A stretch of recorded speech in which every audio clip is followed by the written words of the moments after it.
Welcome all. सभी आप सभी लोगों का स्वागत है इस नए लेसन में।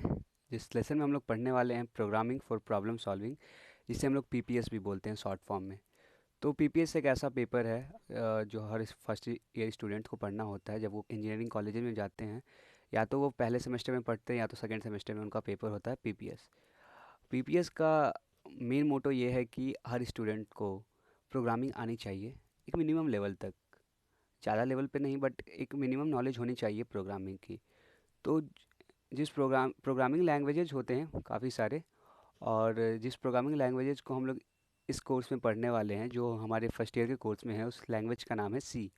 तो सी एक ऐसी लैंग्वेज है जो फंडामेंटल के लिए काफ़ी बढ़िया है। अगर कोई बिगिनर है कोडिंग के लिए तो उसे सी लैंग्वेज पढ़नी चाहिए, क्योंकि सी काफ़ी इजी है, रिलायबल है। और सी की काफ़ी यूजेज हैं। अगर आप सी पहले सीखते हैं उसके बाद जावा या फिर सी प्लस प्लस में जंप करते हैं तो सी आपका एक काफ़ी अच्छा बेस तैयार करता है। तो और जो जो मॉड्यूल्स हैं हमारे programming for problem solving PPS के पेपर में, टोटल 10 मॉड्यूल हैं। तो पहले मॉड्यूल है इंट्रोडक्शन टू प्रोग्रामिंग, दूसरा ऑपरेटर्स, कंडीशनल ब्रांचिंग। पहले तो हम लोग प्रोग्रामिंग के बारे में पढ़ेंगे, प्रोग्रामिंग होती क्या है और प्रोग्रामिंग कौन सी लैंग्वेज से हम लोग करने वाले हैं। और उसके बाद के जो मॉड्यूल्स है ऑपरेटर्स हो गए, कंडीशनल ब्रांचिंग, एरेज, ये सब लैंग्वेज का हिस्सा है किसी प्रोग्रामिंग लैंग्वेज के। तो ऑपरेटर्स वगैरह सब हम लोग लैंग्वेज में पढ़ेंगे, सी लैंग्वेज में। और अभी हम लोग फर्स्ट मॉड्यूल में पढ़ेंगे introduction to programming.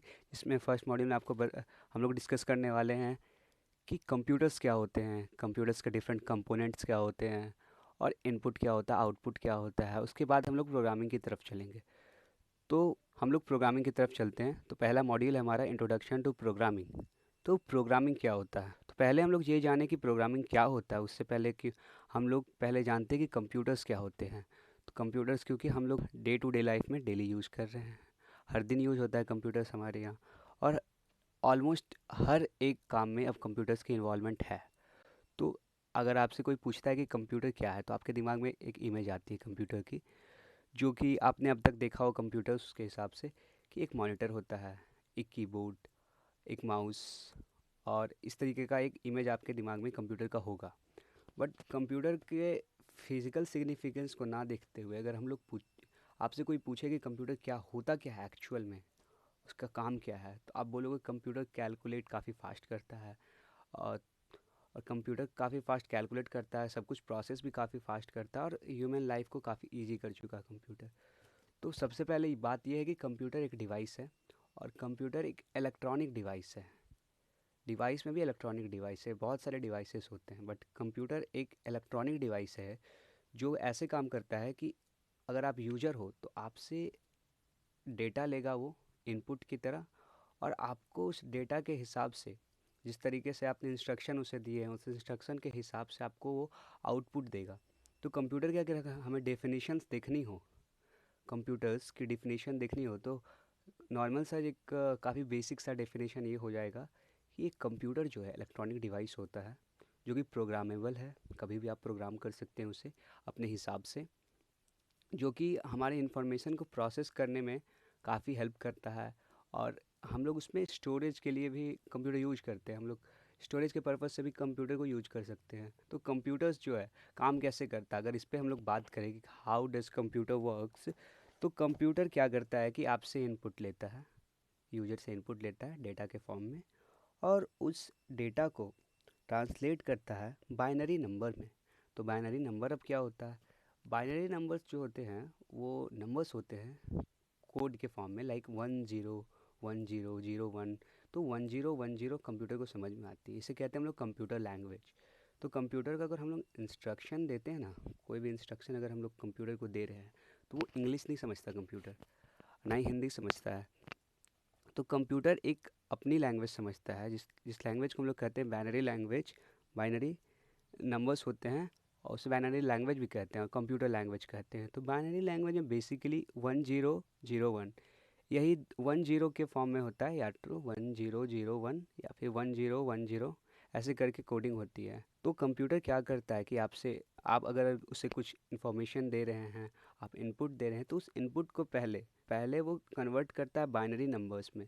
Then binary number से उसको प्रोसेस करता है और उसके बाद आपको आउटपुट मिलता है। तो कंप्यूटर्स का ये काम होता है। और कंप्यूटर के काफ़ी सारे कंपोनेंट्स होते हैं। अगर हम बात करें कि हाउ इंफॉर्मेशन इज़ प्रोसेस, अगर हम लोग इंफॉर्मेशन कोई कंप्यूटर में देना हो तो किस तरीके से प्रोसेस होता है। तो जैसा हम लोग देख सकते हैं कि computer accept data as input. Computer आपके डाटा को एक्सेप्ट करता है इनपुट की तरह, और इनपुट को ट्रांसलेट करता है बाइनरी नंबर में। फिर उसके बाद उसे प्रोसेस करने के बाद आपको आउटपुट देता है। तो अगर हम बात करें यहाँ पे इनपुट के बारे में, सो अगर ये इनपुट है तो इनपुट हम किस तरीके से दे सकते हैं? By pressing buttons on the keyboard, ये तो एक तरीका है, बट इनपुट देने का तरीका एक होता है लैंग्वेज की हेल्प से। हम किसी भी प्रोग्रामिंग लैंग्वेज की हेल्प से, प्रोग्रामिंग लैंग्वेज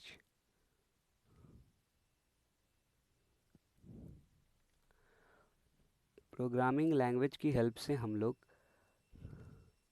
इस इनपुट को कंप्यूटर तक दे सकते हैं, और कंप्यूटर इस इनपुट को क्या करेगा? प्रोसेस करेगा। प्रोसेसिंग में क्या होगा कि जो हम लोगों ने प्रोग्रामिंग लैंग्वेज में लिखा है, जो भी कोड या फिर जो भी इंफॉर्मेशन हमने जो लिखा है, वो इंफॉर्मेशन कन्वर्ट होगी आपकी बाइनरी नंबर्स में।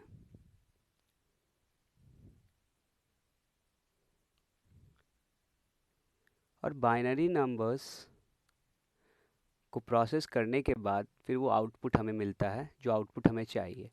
हमें तो दिखता है कि हमने इनपुट यहाँ डाला और उसके बाद हमें आउटपुट यहाँ मिला, बट उसके बीच में एक प्रोसेसिंग होती है जो कंप्यूटर करता है। अगर हम लोग डिफरेंट कंपोनेंट्स की बात करें, कंप्यूटर के काफ़ी सारे कंपोनेंट होते हैं, और ये इनपुट कैसे कंप्यूटर लेता है, आउटपुट कैसे करता है, ये हम लोग आगे पढ़ने वाले हैं।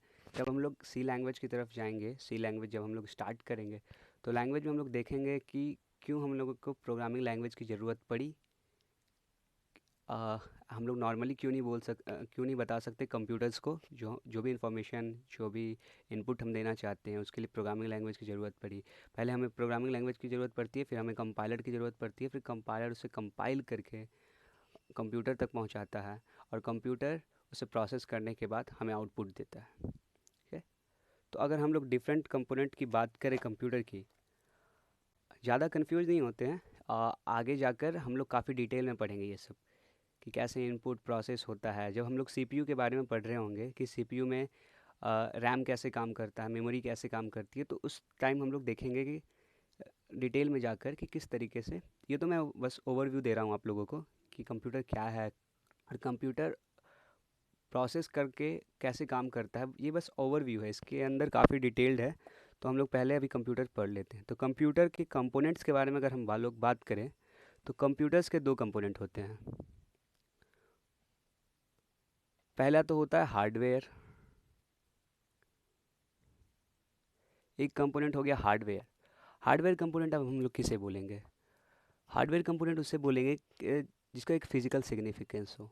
जैसे अगर आप वो चीज़ें जो फिज़िकल हो, जैसे आपका माउस हो गया, आपके मॉनिटर्स हो गए, आप इसे छू सकते हैं या टच करके फील भी कर सकते हैं, क्योंकि ये चीज़ें फिज़िकल इसलिए हार्डवेयर में आते हैं। और दूसरा कंपोनेंट होता है, वो होता है सॉफ्टवेयर। सॉफ्टवेयर में क्या है? जैसे हार्डवेयर में तो अपन जानते हैं कि ये फिज़िकल पार्ट होता है। The physical part of a computer is hardware. जो फिज़िकल पार्ट है पूरे कंप्यूटर का, वो हार्डवेयर है आपका। लेकिन सॉफ्टवेयर में क्या है कि जो प्रोग्राम्स आपके अगर एग्जांपल ले, आपके फ़ोन में जितने भी प्रोग्राम्स है, ऐप्स है, तो वो ऐप्स आप यूज करते हैं, वो सभी सॉफ्टवेयर है आपके। तो वो फिज़िकल पार्ट नहीं है, लेकिन आपका जो लॉक बटन हो गया फ़ोन में, वो एक हार्डवेयर है, क्योंकि वो फिज़िकल पार्ट है, तो उसे आप हार्डवेयर बोल सकते हैं। अगर आपका कैमरा ख़राब हो जाता है तो आप बोलते हैं कि हार्डवेयर प्रॉब्लम आई है। तो आप ऐसे भी देख सकते हैं हार्डवेयर कैसे अलग होता है सॉफ्टवेयर से। आपके अंदर, फ़ोन के अंदर जितने भी सॉफ्टवेयर हैं, एप्लीकेशंस हैं, या ओएस है, ऑपरेटिंग सिस्टम, सारे सॉफ्टवेयर हैं। तो सॉफ्टवेयर हो जाते हैं programs that controls the hardware. Software ही हैं जो हार्डवेयर को कंट्रोल करते हैं। ऑल्दो हम लोग कुछ हार्डवेयर ऐसे हैं जिसे हम लोग खुद भी कंट्रोल करते हैं। जैसे इनपुट अगर देना हो कीबोर्ड से, तो उस पर प्रेस हम ही लोग करते हैं कीबोर्ड पे। और अगर मैं इसका एक एग्जांपल दूं कि प्रोग्राम जो कि हार्डवेयर को कंट्रोल कैसे करते हैं, तो अगर आप अपने फ़ोन में कैमरा खोलोगे, तो अगर आप कैमरा ओपन करते हो, तो वो जो कैमरा पे कौन से इफ़ेक्ट यूज़ करने हैं, कौन से फ़िल्टर यूज़ करने हैं, वो आपका सॉफ्टवेयर डिसाइड करता है। और उस जूम कितना करना है, जूम कितना कम करना है, तो वो हार्डवेयर को आप बताते हैं। हार्डवेयर में ये आपका फीचर है कि जूम इन जूम आउट कर सकते हो, बट आप सॉफ्टवेयर की मदद से अपने हार्डवेयर को कंट्रोल कर रहे हो कि जूम इन करना है, जूम आउट करना है। सो कंपोनेंट ऑफ कंप्यूटर में एक हार्डवेयर आता है और एक सॉफ्टवेयर आता है। तो दोनों को एक एक करके डिटेल में हम लोग पढ़ेंगे, हार्डवेयर के क्या क्या कंपोनेंट हैं। फिर उसके बाद हम लोग सॉफ्टवेयर पढ़ेंगे, तो सॉफ्टवेयर में भी टाइप्स हैं। तो computer consist of two parts, hardware, software. So hardware component, तो हार्डवेयर कंपोनेंट में हमारे पास आते हैं system unit. The most important part of computer is system unit, CPU. System unit, CPU, central processing unit.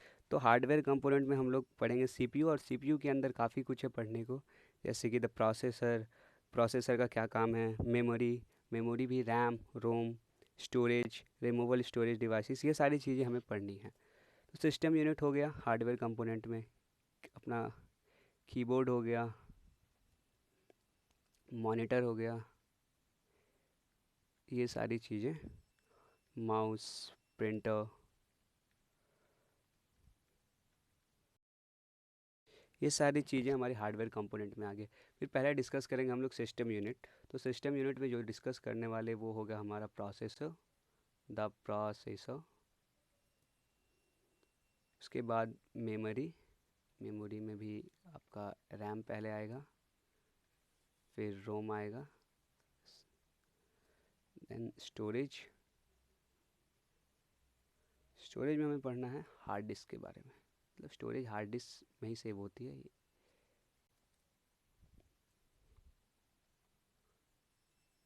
Removal devices भी आते हैं। तो सब, तो हमने हार्डवेयर कंपोनेंट तक कवर कर लिया है, और अगले लेसन में हम लोग देखेंगे कि द प्रोसेसर जो है, सीपीयू के कंपोनेंट्स को जानेंगे, और सीपीयू कैसे काम करता है, किस तरीके से वोलेटाइल मेमोरी होती है, रैम में मेमोरी जो है रैम में स्टोर होती है कुछ टाइम के लिए,